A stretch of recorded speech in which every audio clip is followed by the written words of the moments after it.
ओम नमो भगवते वासुदेवाय। ओम नमो भगवते वासुदेवाय। ओम नमो भगवते वासुदेवाय। नारायणं नमस्कृत्य नरं चैव नरोत्तमं देवीं सरस्वतीं व्यासं ततो जयम् उदीरयेत्। शृण्वतां स्वकथा कृष्ण पुण्यश्रवणकीर्तन यद्यन्तस्तो यभद्राणि विधुनोति सुयत्स्यताम्।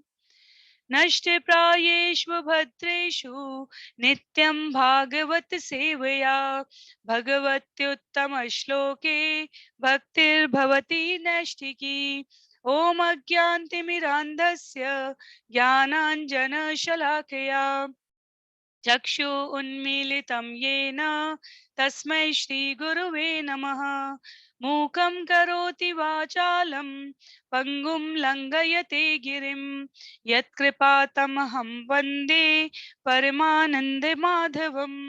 वाञ्छाकल्पतरुभ्यश्च कृपा सिन्धुभ्य एव च पतितानां पावनेभ्यो वैष्णवेभ्यो नमो नमः।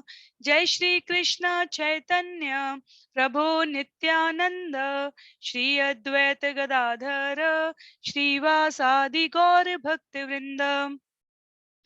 हरे कृष्णा कृष्ण कृष्णा हरे हरे, हरे राम राम राम हरे हरे। हरे कृष्णा कृष्ण कृष्णा हरे हरे, हरे राम राम राम हरे हरे। हरे कृष्णा कृष्ण कृष्णा हरे हरे, हरे राम राम राम हरे हरे। हरे कृष्णा। आप सभी को दंडवत प्रणाम। श्रीमद् भागवतम महापुराण सत्रों की श्रृंखला में आप सभी का यहाँ स्वागत है। हम स्कंद 3 अध्याय 25 के आज अंतिम सत्र में, यह अंतिम भाग है। सत्रों की संख्या के हिसाब से 180 सत्र में हम अध्याय 26 से आरंभ करेंगे। तो पुनः पुनरावृत्ति के रूप में आज हम सभी श्रीमद् भागवतम स्कंद 3 अध्याय 25 के अंतिम भाग में 179th सेशन में अभी तक जितना श्रवण कर चुके हैं उसकी संक्षिप्त पुनरावृत्ति करेंगे।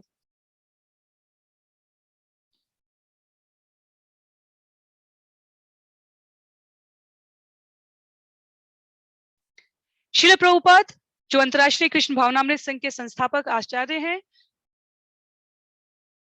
व्यासदेव जी द्वारा रचित इस विषय को बहुत ही सरलतम शब्दों में हमारे सामने प्रस्तुत कर रहे हैं। इससे क्योंकि कलयुग के जीवों के लिए जो अल्पजीवी, अल्प बुद्धि, प्रज्ञा मेधा से युक्त हैं, उनका सर्वांगीण विकास आध्यात्मिक चेतना के लिए कैसे हो सके। तो यहाँ जो प्रसंग चल रहा है वो स्वयं भगवान कपिल माता देवहूति के प्रश्नों का उत्तर देते हुए जो संवाद स्थापित कर रहे हैं, सांख्य दर्शन के ज्ञान को सम्यक रूप से प्राणी मात्र द्वारा स्वीकार किए जाने के संदर्भ में यहाँ पर उसकी चर्चा है। तो आज के इस सत्र में हम आरंभ करते हैं श्लोक संख्या 34 से। आप सभी से अनुरोध रहेगा, जिनके पास पुस्तकें हैं आप पुस्तक का प्रयोग करें। अन्य सभी की सुविधा के लिए यहाँ स्क्रीन पर स्कंद 3 अध्याय 25 श्लोक संख्या 34 से हम इस विषय को आरंभ करते हैं।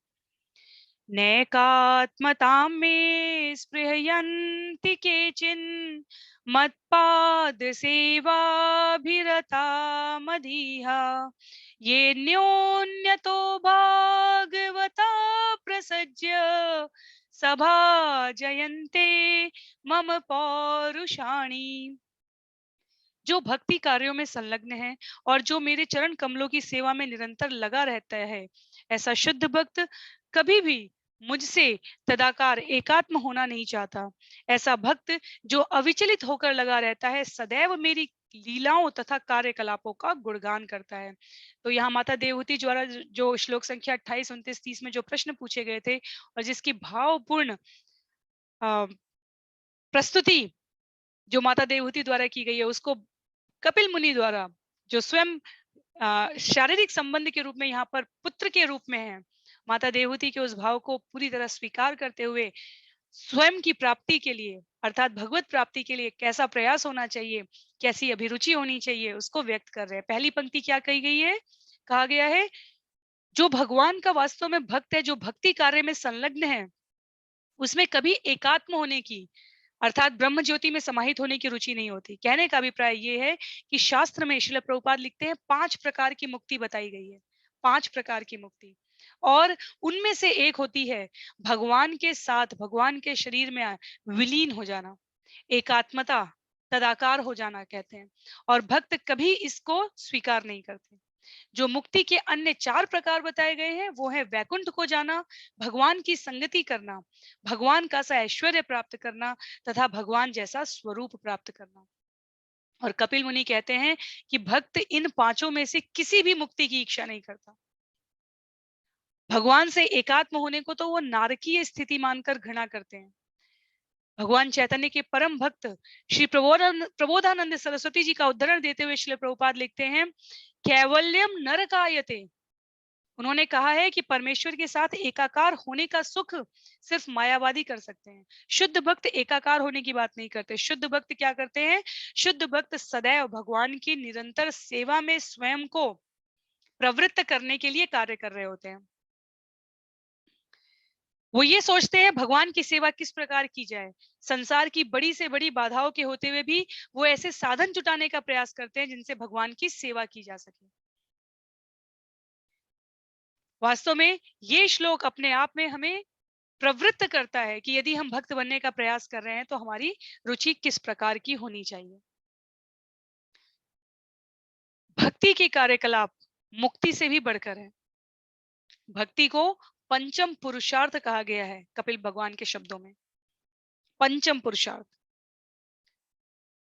और भागवतम जैसे ग्रंथ, भगवत गीता जैसी व्याख्याएं ये हमें प्रवृत्त करती हैं इस पंचम पुरुषार्थ को प्रबुद्धता पूर्वक, चतुरता पूर्वक धारण करने के लिए।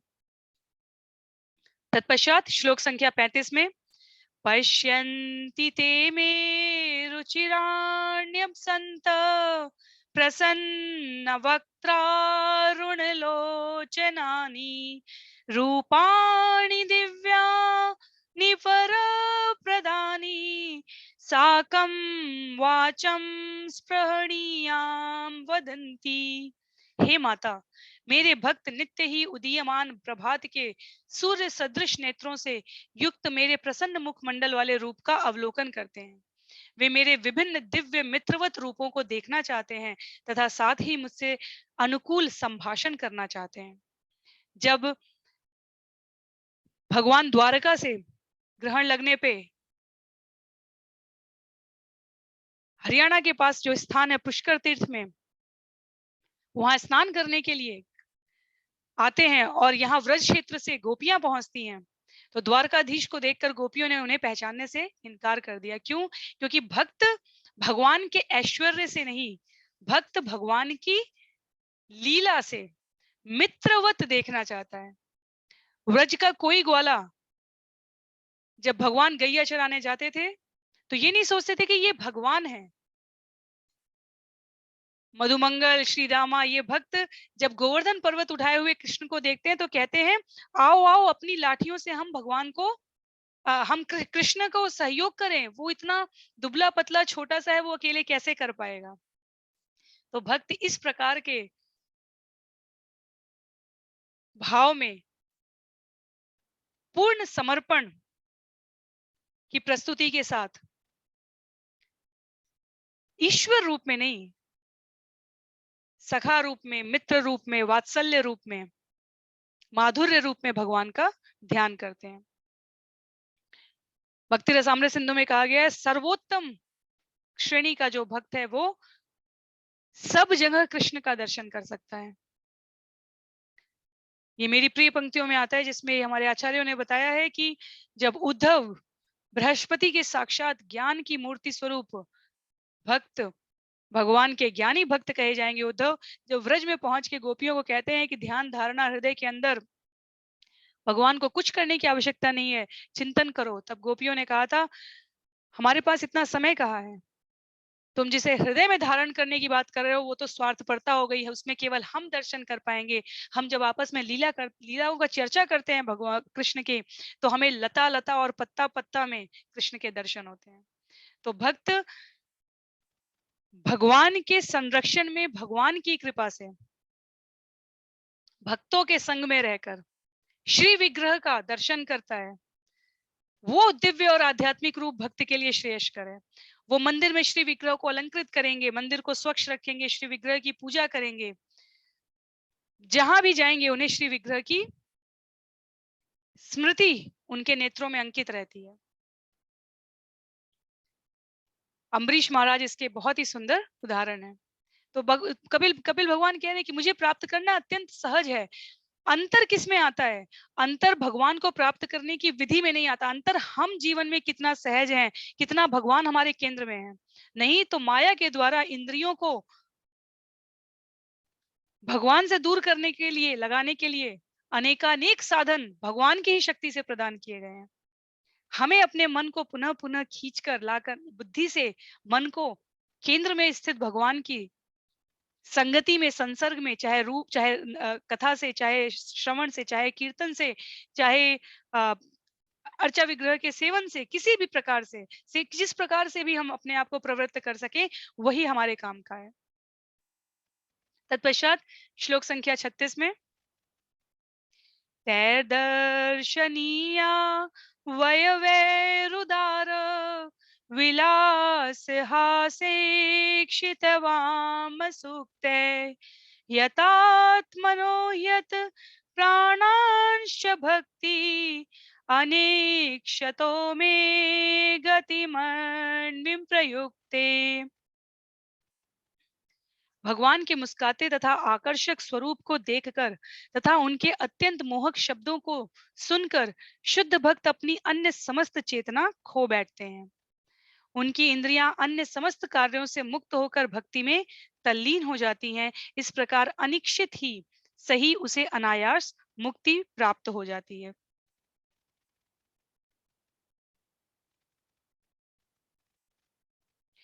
जब हम इस प्रकार अपने आप को भगवान की भक्ति में प्रवृत्त करते हैं, जैसा इस अध्याय का नाम है भक्ति योग की महिमा, तब क्या परिणाम होता है जीवन में, किस प्रकार की गतिविधियां और वृत्तियां होती हैं।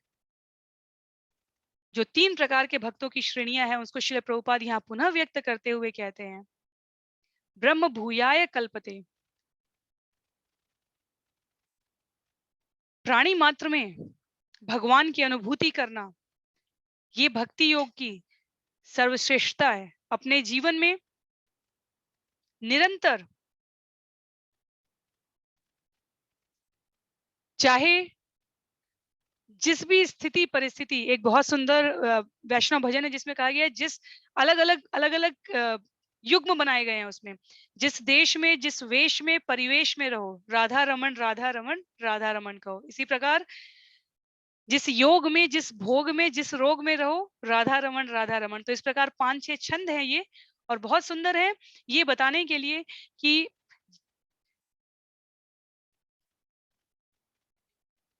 जीवन का अस्तित्व, हर क्षण का कण भगवत रूप, नाम, यश, कीर्तन, स्वरूप का दर्शन करने के लिए। पिछले श्लोकों में कही गई जो बिंदु हैं वो पुनरोक्ति ना लगे, इसलिए संक्षेप में हमें सिर्फ समय के हर क्षण का कण कण हमारा कृष्ण भावना भावित होना चाहिए, तो इस जीवन की पूर्णता है। संक्षेप में, सार रूप में ये एक पंक्ति अपने आप में पर्याप्त है। तत्पश्चात श्लोक संख्या 37 में अधो विभूतिम मम माया विनस्ताम ऐश्वर्यमष्टाङ्गमनुप्रवृत्तम् श्रियं भागवतीं वा स्पृहन्ति भद्रां परस्य मेतेष्नुवते तु लोके। इस प्रकार मेरे ही विचारों में निमग्न रहने के कारण भक्त को स्वर्ग लोक में प्राप्त श्रेष्ठ वर, जिसमें सत्यलोक सम्मिलित है, की भी इच्छा नहीं रह जाती। उसमें योग से प्राप्त होने वाली अष्ट सिद्धियों की भी कामना नहीं रह जाती। न ही वह ईश्वर की के धाम पहुंचना चाहता है, तथापि न चाहते हुए भी इसी जीवन में भक्त प्रदान किए गए उन समस्त वरदानों को भोगता है। तो कई सारी विरोधात्मक बातों को एक साथ प्रस्तुत किया गया है। एक तरफ तो जीव की कामना इस भौतिक जगत के उच्चतम लोक सत्यलोक में भी प्रवेश करने की नहीं रह जाती, जहां ऐश्वर्य की पराकाष्ठा कही जा सके। उसी समय पे यह भी कहा जा रहा है कि जो कृष्ण भावना भावित भक्त है, उसके जीवन में किसी भी प्रकार का ऐश्वर्य अप्राप्य नहीं रह जाता। तो अंतर क्या है? अंतर पुनः भाव का है। जहां कृष्ण की याद है, कृष्ण का स्मरण है, वो नर्क जैसा स्थान भी हमारे लिए दिव्य वैकुंठ है। और जहां कृष्ण की याद और स्मरण नहीं है, वो भले ही सत्य लोक ब्रह्मलोक ही क्यों ना हो, हमारे किसी कार्य का नहीं है। भक्त इस भाव से अपना जीवन यापन करता है।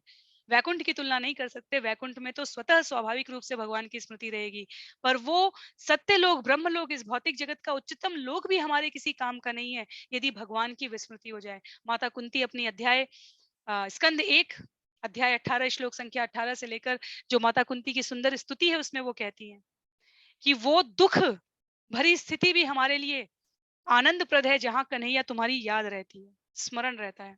सतत नाम भगवान का स्मरण बनाए रखने के लिए इस भौतिक जगत में सबसे सशक्त माध्यम है। और श्रील प्रभुपाद अपने इस तात्पर्य में कलयुग के जीवों को उसी हरिनाम का आश्रय लेने के लिए कहते हैं कि ये जहां इतना पापाचार, दुराग्रह, अत्याचार, समस्त प्रकार की आध्यात्मिक प्रतिकूलताएं हैं, उस कलयुग का सबसे बड़ा लाभ यह है कि वहां पर सिर्फ सतत हरिनाम से कृष्ण की सदा याद बनी रहती है। और यदि कृष्ण की याद है तो भक्त के लिए सब कुछ सुलभ है।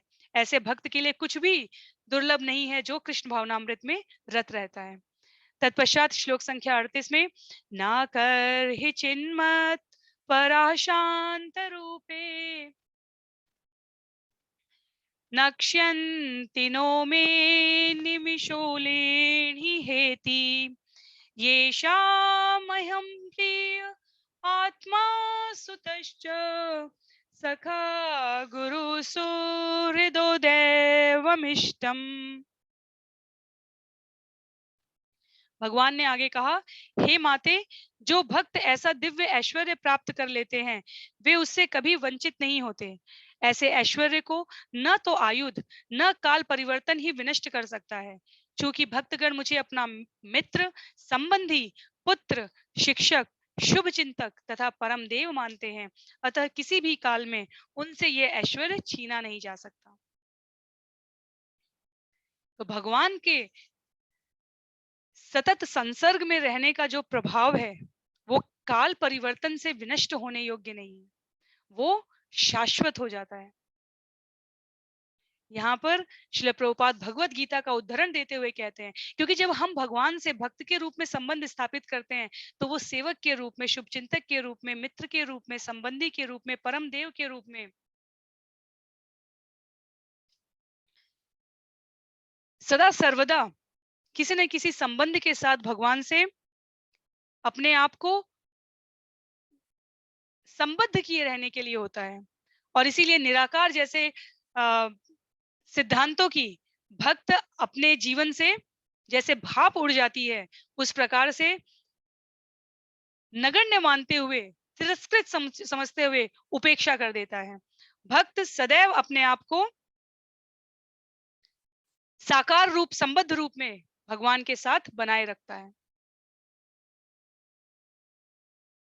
ये सुंदर तात्पर्य है, बहुत ही सुंदर तात्पर्य है। पुनरावृत्ति है कुछ बिंदुओं की, लेकिन श्रील प्रभुपाद का ध्येय जो रहता है वो एक श्लोक के माध्यम से भी, एक श्लोक जीवन में अपने आप में पर्याप्त होना चाहिए। इसलिए क्या पता जीव कौन सा श्लोक पढ़ेगा, श्रील प्रभुपाद हर श्लोक के तात्पर्य में समस्त ध्यान वाली बातें, समझने वाली बातें, स्मरण रखने वाले बिंदुओं को संग्रहित कर कर ले आते हैं। तो ये जो श्लोक चल रहे हैं 34 से लेकर अभी तक के, ये बहुत सुंदर श्लोक हैं। इनके तात्पर्य हमें सहज रूप से अपनी प्रवृत्ति को भगवान में प्रस्तुत करने के लिए उन्मुख करते हैं।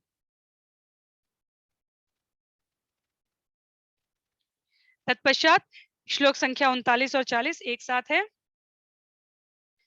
इमं लोकं तथैवाम अमुम आत्मानम उभय, क्षमा कीजिए, इमं लोकं तथैवामुम आत्मानम उभयायिनम आत्मानमनु ये चेह ये रायः पशवो गृहा विसृज्य सर्वानन्याश्च मामेवं विश्वतो मुखं भजन्त्यन्यया भक्त्या तान् मृत्योरतिपारये। इस प्रकार जो भक्त मुझे सर्वव्यापी जगत के स्वामी की अनन्य भाव से पूजा करते हैं, वह स्वर्ग जैसे उच्चतर लोकों में भेजे जाने अथवा इसी लोक में धन, संतति, पशु, घर अथवा शरीर से संबंधित किसी भी वस्तु के साथ सुख पूर्वक रहने की समस्त कामनाओं को त्याग देता है। तो जो भक्त मुझे सर्वव्यापी जगत के स्वामी इस भाव से अनन्य पूजा करता है, वह स्वर्ग जैसे उच्चतर लोकों में भेजे जाने अथवा इसी लोक में धन, संतति, पशु, घर अथवा शरीर से संबंधित किसी भी वस्तु के साथ सुख पूर्वक रहने की समस्त कामनाओं को त्याग देते हैं, और मैं उसे जन्म और मृत्यु के सागर के उस पार ले जाता हूँ। कहाँ ले जाते हैं? शाश्वत नित्य लोक में। हमने स्कंद 2 में भी इसकी चर्चा की थी कि आध्यात्मिक जगत समस्त ब्रह्मांडों को मिलाकर जो भौतिक जगत है उसका 3/4, पूरी सृष्टि जो भगवान की है उसमें 3/4 आध्यात्मिक जगत है और 1/4 में भौतिक जगत है। तो ये विशालता है इस जगत की। और भगवान से जन्म मृत्यु के बंधन पार होकर यदि हम अपने आप को समर्पित करना चाहते हैं, तो उसके लिए हमें तेरा तुझको अर्पण क्या लागे मेरा, पर साथ ही साथ उत्तरदायित्व पूर्ण तरीके से अपने कर्मों का वहन करना, भक्तिमय सेवा करना। भगवान वचन दे रहे हैं यहाँ पर कि मैं अपने भक्तों को जन्म मृत्यु के उस पार ले जाता हूँ। ये बीच बीच में तत्व परक विषय श्रीमद् भागवतम में इसलिए आवश्यक है क्योंकि कोई इस विषय को केवल कथा समझकर बौद्धिक दृष्टि से, आध्यात्मिक दृष्टि से कम गंभीर ना समझ ले। इसलिए आचार्यों के संवाद, चाहे वो सुखदेव गोस्वामी और परीक्षित महाराज के हों, चाहे वो सूत गोस्वामी और शौनकादि ऋषियों के हो, चाहे ब्रह्मा और नारद का संवाद हो, चाहे व्यासदेव इस कथा को किन्हीं भी 2 प्रबुद्ध जीवों नारद मुनि का अन्य महापुरुषों के साथ संवाद हो, बीच बीच में तत्वों का प्रवेश इसलिए कराना आवश्यक है जिससे कथा के सार को हम जीवन में स्वीकार कर सकें। क्यों माता देवहूति के गर्भ से ही कपिल मुनि आए, ये तत्व हमें पता होना चाहिए। उसके बाद कथा सुस्पष्ट तरीके से समझ में आएगी कि देवहूति के गर्भ से कपिल मुनि आए। क्यों मनु, विश्व सम्राट मनु एक अकिंचन कर्दम ऋषि के द्वार पर आए अपनी कन्या के विवाह के लिए, ये कथा हमें तब समझ में आएगी जब हम अष्टांग योग में निष्णात प्रवीण कर्दम मुनि की योग के पीछे की मंशा को समझ पाए। तो कहने का भाव यह है कि तत्व बहुत आवश्यक है कथा सुनने के लिए। तत्वों के परिणाम स्वरूप कथा बहुत रुचिकर लगती है और कथा के परिणाम स्वरूप तत्व सुनने में हमारी रुचि आती है। इसलिए श्रीमद् भागवतम में दोनों का सामंजस्य किया गया है। तो ये जो श्लोक चल रहे हैं ये तत्व भी है, ये कथा भी है, ये विश्वास है। ये श्रील प्रभुपाद का आप देख सकते हैं लंबा सुंदर तात्पर्य है, और इसमें संक्षेप में श्रील प्रभुपाद जो व्यक्त करना चाह रहे हैं वो भाव यही सुनिश्चित करने के लिए है कि जो कुछ भी जीवन में हमें भौतिक दृष्टि से इन नेत्रों से, इंद्रियों से दृश्यमान है, यदि उसमें भगवत तत्व का प्रवेश नहीं है तो वो हमारे लिए निकृष्ट होना चाहिए।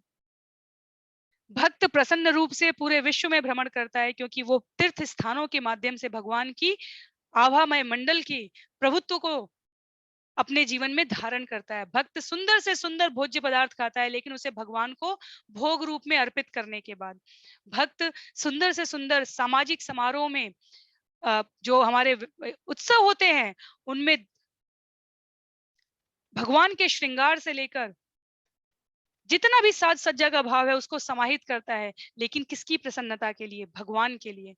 तो श्रील प्रभुपाद कहते हैं कि सर्वशक्तिमान भगवान जो चाहे वो कर सकते हैं, समस्त पाप कर्मों को भी क्षमा कर सकते हैं, लेकिन भाव क्या होना चाहिए? भाव होना चाहिए अपने जीवन को भक्ति के अनुकूल बनाए रखने का। तब भगवान जन्म मृत्यु के पार नित्य लोक में स्वागत करते हैं। वैसे भी यदि देखा जाए तो हमारी और कोई गति है भी नहीं, यदि हम अपने आप को भगवान के चरणारविंद में समर्पित ना करें तो। अगले क्षण क्या होने वाला है हमें पता नहीं। स्वयं के परिप्रेक्ष्य में यदि हम सब कुछ बिल्कुल आदर्श स्थिति में भी रखते हैं, तो आधि दैविक और आधी भौतिक तापों से हमें कौन बचाएगा? यदि हम अपने आप को आध्यात्मिक तरीके से प्रबुद्ध रख रहे हैं, हमें लग रहा है कि हमारे जीवन में कोई संताप और कष्ट नहीं आएगा, क्योंकि हम अपने आप को बिल्कुल अपने मन को, बुद्धि को, अहंकार को, तो लेकिन आधि दैविक और आधि भौतिक से कौन बचाएगा? जो दैव के द्वारा प्रवृत्त, जैसे हमारी ये 2 से ढाई साल की ये जो पूरे जीवन, सामान्य जीवनचर्या लोगों की रुक गई, इस प्रकार की आपदाओं से कौन बचाएगा? तो कहने का भाव यहाँ पर सरलतम तरीके से ये है कि हमें अपनी इंद्रियों की बातें अति अल्प तरीके से माननी चाहिए। उसमें भी बुद्धिमत्ता के तत्व के द्वारा उसे संचालित किया हुआ होना चाहिए। और हम भगवान के चरणों में यदि शरणागत हैं, तो हमारे जीवन में इस भौतिक जगत में स्वतंत्रता के लिए किसी भी प्रकार का संशय नहीं है। पर यदि हम भौतिक जगत में अपने आप को प्रवृत्त रखते हैं, तो अगर हम माया की बात मानेंगे, तो हम भगवान के चरणों से दूर हो जाएंगे। यदि भगवान के चरणों में अपने आप को रखेंगे, तो हम माया के प्रभाव से मुक्त हो जाएंगे। तो निर्णय हमें ये करना है कि कहाँ हमें मुक्त होना है और कहाँ हमें युक्त होना है। भौतिक बंधनों से मुक्त रखना है स्वयं को, और आध्यात्मिक जीवन से युक्त रखना है, यदि हम शाश्वत जगत में पुनः प्रवेश चाहते हैं। युक्त और मुक्त का जो नीर और क्षीर जैसा अंतर होना चाहिए जीवन में, उसमें हमें कभी भी दुविधा नहीं रखनी। तो ये इस प्रकार यहाँ पर कपिल भगवान द्वारा देवहूति माता के माध्यम से हम जीवों के लिए व्यक्त किया गया है। तत्पश्चात श्लोक संख्या 41 में, नान्यत्र मद भगवत प्रधान पुरुषेश्वरात् आत्मनः सर्वभूतानां भयं तीव्रं निवर्तते। यदि कोई मुझे छोड़कर अन्य की शरण ग्रहण करता है, तो वह जन्म तथा मृत्यु के विकट भय से कभी छुटकारा नहीं पा सकता, क्योंकि मैं सर्वशक्तिमान परमेश्वर अर्थात पूर्ण पुरुषोत्तम भगवान, समस्त सृष्टि का आदि स्रोत तथा समस्त आत्माओं का भी परमात्मा हूं। इससे स्पष्ट तरीके से और कोई व्यक्ति क्या कहेगा कि मैं कौन हूं? और भगवान कौन है? भगवान पूर्ण पुरुषोत्तम है। सभी पुरुषों में परम पुरुष कहे गए हैं, इस जगत के बीज प्रदाता पिता कहे गए हैं। वो क्या कहते हैं? जिसे हमने युक्त और मुक्त के रूप में अभी समझा, उसी को यहाँ पर पुनः प्रस्तुत करते हुए कहा गया है, जब तक परमेश्वर का शुद्ध भक्त नहीं बनेंगे, तब तक जीवन से जन्म और मृत्यु के चक्र के हमें छुटकारा नहीं मिलेगा। हरिम बिना न श्रुतिम तरंती। चाहे वाल्मीकि हो, चाहे तुलसीदास हो, चाहे नामदेव हो, चाहे तुकाराम हो, कोई भी वैष्णव वृंद हो, चाहे आचार्य हो, अपने अपने भाव में उन्होंने इसकी व्यक्ति की है, अभिव्यक्ति की है। शंकराचार्य ने कहा है, भज गोविंदम भज गोविंदम, गोविंदम भज मूढ़ मते, भज गोविंदम। और यहाँ पर भगवान अपने शब्दों में पुनः आश्वस्त कर रहे हैं, मैं सर्वशक्तिमान परमेश्वर पूर्ण पुरुषोत्तम भगवान, समस्त सृष्टि का आदि स्रोत तथा समस्त आत्माओं का परमात्मा हूं। इससे ज्यादा और प्रकट रूप में भगवान और क्या कहें हमें ये बताने के लिए। भगवत गीता अध्याय 5 श्लोक संख्या 29 में भगवान कहते हैं कि मैं क्या हूं? समस्त यज्ञों का भोक्ता हूं, समस्त प्राणियों का सबसे बड़ा सुहृदय हितैषी हूं, सर्वलोक महेश्वरम, समस्त जगह में व्याप्त हूं। और श्रील प्रभुपाद यहाँ तात्पर्य में कहते हैं, भगवान की शरण में गए बिना किसी को भी अपने इस भौतिक जीवन से मुक्ति की आशा नहीं करनी चाहिए। तो कोई नैति नैति नैति कोई और हमारी गति नहीं हो सकती। ये बिल्कुल जैसे किसी दो लकड़ी के बंधन को, धातु के टुकड़ों को जोड़कर रखने के लिए जैसे वेल्डिंग की जाती है, जैसे कील ठोकी जाती है, वैसे हमें अपने मन को, बुद्धि को ये स्पष्ट रूप से स्मरण कराना है सतत रूप से कि इसके अलावा हमारी और कोई गति नहीं है। कोरे ज्ञान से भगवान प्रसन्न नहीं होते। श्रीमद् भागवतम घर में ले आकर उसको हम धूप बत्ती करें, इसका अपना प्रभाव है, महत्व है, लेकिन उसमें जो ज्ञान है, जब तक उसे हम प्रामाणिक रूप से गुरु शिष्य परंपरा में आए हुए आचार्यों से सुनकर आचरण में नहीं लाएंगे, तब तक हमारी गति नहीं है, मुक्ति नहीं है। आचार्य कह चुके हैं, और इसमें कोई व्युतिक्रम नहीं है, अर्थात इस नियम का कोई उल्लंघन नहीं कर सकता। भगवान की भक्ति के बिना, गुरुओं की प्रशस्ति के बिना, अर्थात जीवन में भगवत कृपा होनी चाहिए, जीवन में भक्तों का संग होना चाहिए, इसके अतिरिक्त उन्नति का और कोई मार्ग नहीं है, शाश्वत उन्नति का और कोई मार्ग नहीं है।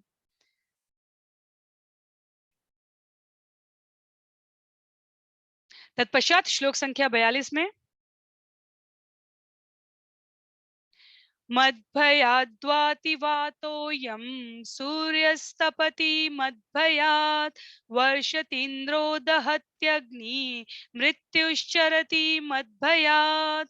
यह मेरी श्रेष्ठता है कि मेरे ही भय से हवा बहती है, मेरे ही भय से सूर्य चमकता है, और मेघों का राजा इंद्र मेरे ही भय से वर्षा करता है, मेरे ही भय से अग्नि जलती है, और मेरे ही भय से मृत्यु इतनी जाने लेती है। जैसे जैसे हम इन श्लोकों को पढ़ते हैं, वैसे वैसे हमें भगवत गीता स्मरण स्वाभाविक रूप से आता है। श्रील प्रभुपाद ने जो मार्ग प्रशस्त किया है भक्तों को अध्ययन करने का, उसमें उन्होंने कहा भी है, सबसे पहले भगवत गीता, फिर श्रीमद् भागवतम, भक्ति रसामृत सिंधु, चैतन्य चरितामृत, चैतन्य महाप्रभु की शिक्षाएं, ये क्रम है। भगवत गीता के बाद भागवतम आता है।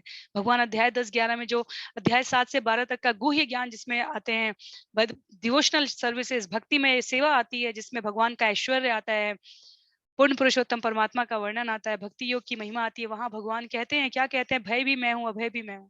इसके अतिरिक्त और क्या कहेंगे? हवा जिससे हम सांस और श्वास प्रक्रिया के द्वारा ये जीवन धारण कर सकते हैं। जो भी व्यक्ति कहता है कि वो नास्तिक है, उसे अपने जीवन का तुरंत त्याग कर देना चाहिए, क्योंकि ये जो हवा है, ये जो सूर्य का प्रकाश है, ये जो जल है, ये जो पृथ्वी माता स्थान रूप में हमें प्राप्त हुई है, ये जो हमारे ऊपर अंबर और आकाश है, शास्त्र कहते हैं, सनातन धर्म कहता है कि इन सब में भगवान है। ये भगवान के ही प्रकृति का विस्तार है। और यदि नास्तिक व्यक्ति कहता है कि उसे भगवान में, मैं नास्तिक हूं, मुझे भगवान में भरोसा नहीं है, तो उसे अपने इन छिद्रों को बंद करके श्वास नहीं ग्रहण करनी चाहिए, इस प्रकाश को नहीं स्वीकार करना चाहिए। पर भक्तों के लिए ये बातें नहीं है। भक्त तो पूर्ण रूप से श्रीमद् भगवद गीता का वो कथन स्मरण करता है, जहां भगवान कहते हैं कि उनकी अध्यक्षता के कारण ही समस्त कार्यों में प्राकृतिक नियम ठीक से हो पा रहे हैं। प्रकृति अपने आप कार्य नहीं कर रही है, ये कोई आकस्मिक संयोग नहीं है, ये एक व्यवस्था है। अपने आप सूर्य नहीं निकल के आ रहा है, अपने आप नदी ऊपर से नीचे नहीं बह रही है, अपने आप इतनी लगातार वर्षा और नदियों के मिलने के बाद समुद्र जल की ऊंचाई और उसके अनुपात में कम या ज्यादा का अंतर नहीं हो रहा है। ये सब कुछ अपने आप नहीं है, ये भगवान की व्यवस्था है। यदि हम स्वीकार नहीं करते हैं तो हम मूढ़ है, नराधम है, मायया अपहृत ज्ञाना है, भगवान भगवत गीता में कहते हैं। जितने हम भगवान के प्रति अपनी आज्ञाकारिता का परिचय देंगे, उतने ही हम भगवान की महिमा को, कृपा को जीवन में आत्मसात कर पाएंगे। एक उल्टे बर्तन में कभी वर्षा का जल संचित नहीं किया जा सकता। अनेकों प्रकार के उपद्रवों से युक्त मस्तिष्क में भगवान का ज्ञान नहीं जा सकता। इसलिए जहां श्रील प्रभुपाद देखते थे कि तामसिकता का घोर चरम है, वहां श्रील प्रभुपाद भगवत गीता और श्रीमद् भागवतम नहीं सुनाते थे। चाहे वो यूनिवर्सिटी हो, चाहे वो विभिन्न प्रकार के सम्मेलन हो, चाहे वो अनेकों उपद्रवियों से युक्त स्थान हो, जहां श्रील प्रभुपाद को लगता है कि तामसिकता का वातावरण इतना प्रभावशाली है, वहां वो कभी भगवत गीता, भागवतम और चैतन्य चरितामृत नहीं सुनाते थे। वहां वो सिर्फ कीर्तन करते थे। हरि नाम कीर्तन से जब छिद्र से हरिनाम जाएगा शरीर में, हृदय को स्पर्श करेगा, और प्रसाद, सिर्फ हरिनाम कीर्तन और प्रसाद वितरण करवाते थे। और उन्होंने शिष्यों को भी यही कहा है करने के लिए। क्यों? क्योंकि उदाहरण दिया गया है।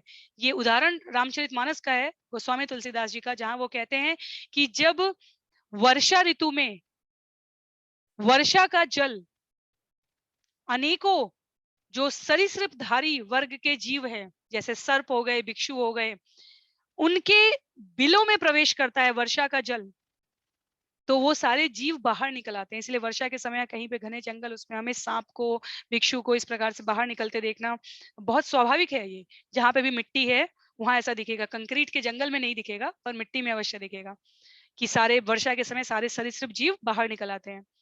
तो इसकी तुलना करते हुए गोस्वामी तुलसीदास जी कहते हैं, जैसे ही हरि नाम, इन बिलों को, कान के छिद्र को वो बिल कहा गया है, जैसे ही हरि नाम का जल वर्षा, आनंदकारी वर्षा के रूप में इन बिलों में प्रवेश करता है, तो समस्त प्रकार के कल्मश स्वतः बाहर निकल जाते। तो ये तुलना है, ये हमारे समझने के लिए उपमा है कि कैसे भगवान की शरण ग्रहण करने वाले भक्तों के लिए अन्य सभी प्रकार के रक्षात्मक प्रयास अनावश्यक है।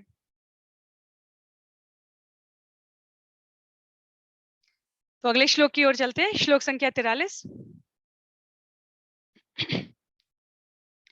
ज्ञान वैराग्य युक्तेन भक्ति योगेन योगिना क्षेमाय पादमूलं मे प्रविश्यन्त्य कुतो भयम्।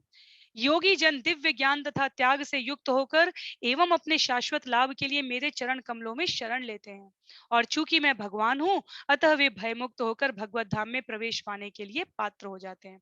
तो ये क्रमशः श्लोक संख्या 34 से ये इस अध्याय का सबसे महत्वपूर्ण सत्र है। ये जितने भी हमने संभवतः 4 सत्र लिए हमने इस अध्याय के लिए, भक्ति योग की महिमा के लिए, पर ये जो भगवान अपने शब्दों में श्लोक संख्या 34 से कह रहे हैं, ये अपने आप में दिव्य है। ये श्लोक हमें स्मरण रहने चाहिए, और हम इनको जैसे जपते रहेंगे, पढ़ते रहेंगे इनको अनुवाद के साथ, तो हमारा आधार मजबूत बना रहेगा। जितना दृढ़ हमारा आधार होगा, नींव होगी, उतनी ही ऊंची गगनचुंबी इमारत हम खड़ी कर पाते हैं। तो उसी प्रकार जितना हमारा आधार सुदृढ़ रहेगा शास्त्रों के इन कथन से, उतनी ही भगवत भक्ति की इमारत को हम ऊपर तक पहुंचाने की अपने अंदर सामर्थ्य ला पाते हैं। क्या कह रहे हैं भगवान? जब जीव योगी जन हो गए, अब वे कौन? जो सतत भगवान की भक्ति में है, दिव्य ज्ञान और त्याग से युक्त होकर शाश्वत लाभ के लिए मेरे चरण कमलों में शरण लेते हैं, तो क्योंकि मैं भगवान हूं, तो वे भय मुक्त होकर भगवत धाम में प्रवेश प्राप्त करने के अधिकारी हो जाते हैं। तो कहने का भाव ये है कि जिसने वैदिक साहित्य के पूर्ण सार के रूप में भगवत गीता, भागवतम, इनको अपने जीवन में आत्मसात करके व्यवहार रूप में पालन कर लिया है, उन्हें सारा ज्ञान प्रकट हो चुका होता है। अलग से पृथक रूप में उसे खोजने की आवश्यकता नहीं होती है। ऐसे व्यक्ति सामान्य मनुष्यों के बीच में इसी भौतिक जगत में रहकर समस्त प्रकार की क्रियाओं में संलग्न होते हुए भी ज्ञान तथा वैराग्य से पूर्ण होते हैं। ये सब लक्षण है। जब हमें कोई ऐसा व्यक्ति दिखे, ऐसा भक्त दिखे, जो हर घटना में, हर स्थिति में भगवान की कृपा का दर्शन कर सके, तो हमें समझना चाहिए कि हम संत के संग में हैं, हम महापुरुष के साथ हैं, हम किसी आत्म साक्षात्कार प्रज्ञ व्यक्ति के साथ हैं। ये लक्षण है। श्रील प्रभुपाद ने इसके सुंदर तात्पर्य में कहा है, भक्ति योगी होने का तात्पर्य है कि ज्ञान और वैराग्य से युक्त होकर सदा सर्वदा भगवान के चिंतन में रहते हुए सर्वश्रेष्ठ सेवा करना। और ऐसे जीवों के लिए क्या कहा गया है? अकुतो भय कहलाते हैं ऐसे जीव, शरणागत जीव हैं, संशयहीन तथा निर्भीक तरीके से निर्भय होकर रहते हैं, और वैकुंठ लोक में ऐसे जीवों का प्रवेश निश्चित है, इसमें कोई संशय नहीं है। अंतिम श्लोक देखते हैं आज के सत्र का, श्लोक संख्या 44।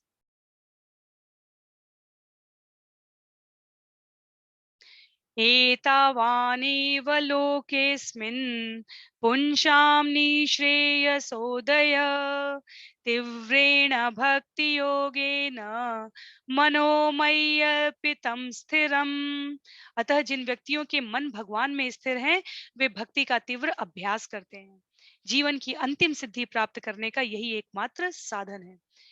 श्लोक संख्या 34 से लेकर 44 तक के ये 11 श्लोक कहीं हमें लिख लेने चाहिए, और कम से कम ये श्लोक तो निश्चित रूप से, इससे हमें क्या-क्या शब्द पता चल रहे हैं। जिन व्यक्तियों के मन भगवान में स्थिर हैं, वे भक्ति का अभ्यास करेंगे। हम कहें कि हम तो नाम जप मन में करते हैं, हम कहें कि हमें दुनिया को दिखाकर भगवान की सेवा नहीं करने हैं, हम कहें कि मैं और मेरा परमात्मा जानता है विषय को। वास्तव में आचार्य कहते हैं कि जो प्रेम प्रदर्शित नहीं किया जाता, वो प्रेम वास्तव में प्रस्तुत रूप में, प्रकट रूप में है या नहीं, इस पर हमेशा प्रश्न चिन्ह रहता है। प्रदर्शित करने का ये नहीं हुआ अर्थ हुआ कि आडंबर किया जाए, विशेष दिवसों पर उसको प्रदर्शित किया जाए। प्रदर्शित करने का अर्थ हुआ कि वो स्वभाव में होना चाहिए, वो हमारे व्यवहार में परिलक्षित होना चाहिए। यदि हम किसी के प्रति स्नेह रखते हैं, तो निश्चित रूप से हमारा यदि पद नहीं है, गुरु, माता-पिता, कोई अथॉरिटी नहीं है हमारी, तो हम अगर अथॉरिटी है तो डांटेंगे, माता-पिता संतान को डांटेंगे, गुरु शिष्य को डांटेगा। पर जैसे ही पहला अवसर प्राप्त होता है, माता-पिता, गुरु अपने शिष्य को, अपनी संतान को स्नेह करने का एक भी क्षण, एक भी अवसर कभी गँवाते नहीं हैं। तो यही स्थिति है। श्रील प्रभुपाद कहते हैं, यदि भगवान के प्रति हमारे अंदर प्रेम है, स्नेह है, तो वो हर जगह परिलक्षित होना चाहिए। हमारे जीवन की गतिविधियों में दिखना चाहिए। और पुनः हम किस उदाहरण पे आ जाते हैं कि एक माँ अपनी संतान को कहे कि मैं तुमसे बहुत स्नेह करती हूँ, मैं तुम्हें बहुत ममता है मुझे, मैं तुम्हारे लिए बहुत उच्च भाव रखती हूँ। पर जब बच्चे को, संतान को आवश्यकता हो और वो उपस्थित ना हो, या अपनी सेवाओं से वो बच्चे को सिक्त ना कर सके उस स्नेह से, तो ये कहे गए समस्त शब्द सिर्फ व्यर्थ के प्रलाप हैं। तो भक्ति है, यदि यदि हम भगवान की भक्ति में हमारा मन स्थिर है, तो वो हमारी सेवा में दिखना चाहिए, हमारे कार्यों में दिखना चाहिए। और श्रील प्रभुपाद तात्पर्य में इन शब्दों को, एक-एक शब्द को उन्होंने बड़े ही व्याख्यापूर्ण तरीके से यहाँ पर कहा है। जीवन की अंतिम सिद्धि प्राप्त करने का यही एकमात्र साधन है। मनोमय्यर्पितम, कपिल मुनि कहते हैं, मुझ में लगे हुए मन, जहां हमारा मन रहेगा वहीं हमारे कार्य होंगे। वैसे ही हमारे चेहरे के भाव होते हैं। यदि हम बहुत हिंसक दृश्य देख रहे होंगे, तो हम हंस नहीं रहे होंगे।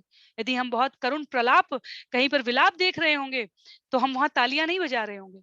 तो जैसा हम देखते हैं, जैसा हम सुनते हैं, जैसा हम सोचते हैं, वैसा वो हमारे भाव भंगिमा में दृष्टिगोचर होता है। हम उसे छुपा नहीं सकते। और उदाहरण क्या है? उदाहरण है जैसे कि कस्तूरी की सुगंध से, अगर जो आसपास सर्वत्र फैली है, चंदन की लकड़ी से, इनसे इनके नैसर्गिक गुणों को नहीं छीना जा सकता। वैसे ही योगी जन स्वभाव से जो भक्ति में सेवा में लिप्त हैं, उनसे भगवान की सेवा का एक भी अवसर आएगा, तो वो अपने तन, मन, धन, सर्वस्व के रूप में अपने प्राणाधार भगवान श्री कृष्ण के चरणों में अनुरक्त हो जाएंगे। एक भक्त को, क्योंकि ये अध्याय इस श्लोक के बाद समाप्त हो रहा है, हमें सार रूप में समझना है। इंद्रियों को मन द्वारा नियंत्रित करने के लिए बुद्धि का साधिकार प्रयोग करके आत्मा के स्तर को परमात्मा के साथ जोड़ने के लिए हमारा प्रयास होना चाहिए। और उस प्रयास को करने के क्रम में हमें सदैव स्मरण रखना चाहिए। अंतर्राष्ट्रीय कृष्ण भावनामृत संघ की एक पंक्ति है, मिशन और विजन जैसे जिसे कहा जाता है, उसमें एक पंक्ति है, भक्तों की सहृदयता पूर्वक एक परस्पर देखभाल करने वाले विभाग का ये मोटो है, ये आशय है, जिसमें वो कहते हैं कि एक भक्त के रूप में हमारा आध्यात्मिक जीवन प्रसन्न चित्त होना चाहिए, और भौतिक जीवन व्यवस्थित दिखना चाहिए। व्यवस्थित दिखने का अर्थ प्रसन्नता नहीं होती है। व्यवस्थित दिखना, न्यूनतम आवश्यकताएं पूरी होनी चाहिए भौतिक जीवन की, पर आध्यात्मिक जीवन प्रसन्नता, ब्लिसफुल होना चाहिए। वो कैसे प्राप्त होगा? वही भक्त, उसी को प्राप्त करने के लिए यहाँ पर ये श्लोक कहे गए हैं। उसी को साधना भक्ति योग कहा गया है। और श्रील प्रभुपाद इस स्कंद के इस अध्याय के अंतिम श्लोक में अपने तात्पर्य में लिखते हैं, यदि कोई गंभीरता पूर्वक कृष्ण भक्ति में लग जाए, तो यही उच्चतम सिद्ध अवस्था है। समस्त कृष्ण भावित, भावना भावित कर्म मानवीय जीवन की उच्चतम सिद्धावस्था को प्रदान करते हैं।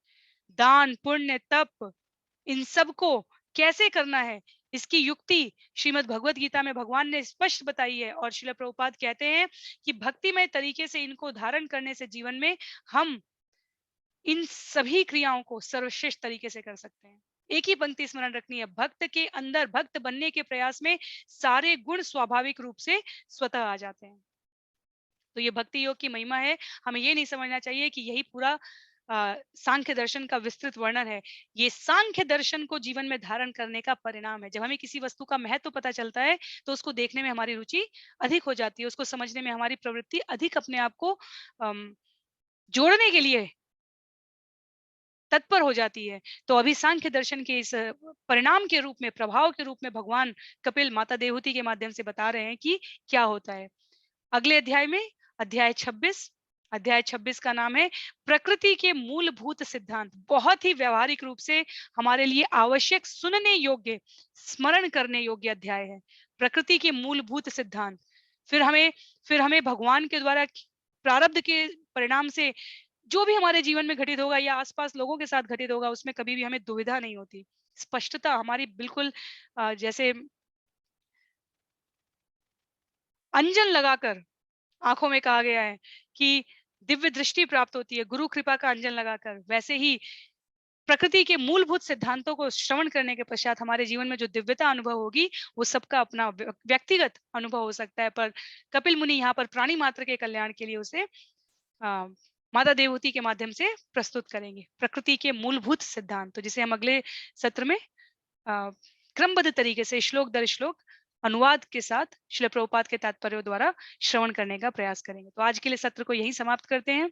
आज इस प्रकार 180 सत्र यहाँ पर समाप्त हो रहे हैं श्रीमद् भागवतम महापुराण के। श्रील प्रभुपाद की जय, श्रील गुरुदेव की जय, अनंत कोटि वैष्णव वृंद की जय, श्रीमद् भागवतम महापुराण की जय। हरे कृष्ण।